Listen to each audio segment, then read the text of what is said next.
नमस्कार. शासन जरा युट्यूब चॅनल खूप खूप स्वागत आहे.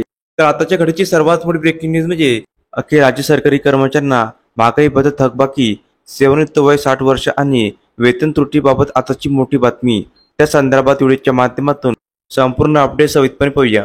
येत्या पावसाळी अधिवेशनामध्ये राज्यातील विविध प्रश्न मार्गी लावले जाणार आहे. यामध्ये कर्मचाऱ्यांच्या प्रलंबित प्रश्नावर देखील निर्णयाची अपेक्षा आहे. याबाबत सविस्तर माहिती पुढील प्रमाणे पाहूया. वेतन त्रुटी अपेक्षा. राज्य सरकारने गठीत करण्यात आलेल्या वेतन त्रुटी समितीने शिफारसीमध्ये अनेक पदांना न्याय न मिळाल्याने राज्यातील विविध विभागातील कर्मचाऱ्यांना विविध आंदोलने केली.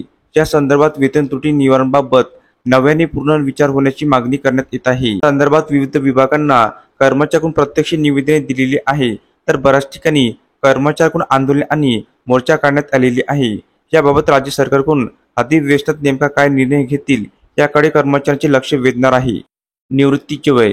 राज्यातील कर्मचाऱ्यांची बरेच दिवसापासून असणारी सेवानिवृत्तीचे वय 60 वर्षाबाबतची मागणी देखील राज्य सरकारकडून कोणते उचित निर्णय चर्चा करण्यात येईल याकडे देखील कर्मचाऱ्यांचे लक्ष असणार आहे.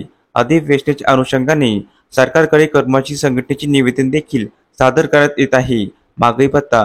राज्य कर्मचाऱ्यांना केंद्र सरकारच्या धर्तीवर 2% वाढीव महागाई भत्ता दिनांक 1/1/25 पासून लागू करण्याचा अधिकृत निर्णय या अधिवेशनादरम्यान घेण्याची दाट शक्यता आहे. वरील प्रमुख मागणीशिवाय राज्यातील शिक्षक कर्मचाऱ्यांच्या विविध प्रलंबित मागण्यांसाठी शिक्षक आमदारांकडून अधिवेशनात विषय चर्चेला जाण्याची शक्यता आहे. तर अशा प्रकारे राज्य सरकारी कर्मचारी प्रलंबित मागण्या संदर्भात अतिशय महत्त्वाची अपडेट या एपिसोडच्या माध्यमातून आपण पाहिली आहे. तर हा व्हिडिओ आपल्याला आवडला असेल तर चॅनलला नक्की सबस्क्राईब करा, कार्यक्रम करा आणि अशीच नवीन अपडेट मिळण्यासाठी शासन जरा युट्यूब चॅनलला सबस्क्राईब करायला अजिबात विसरू नका. धन्यवाद.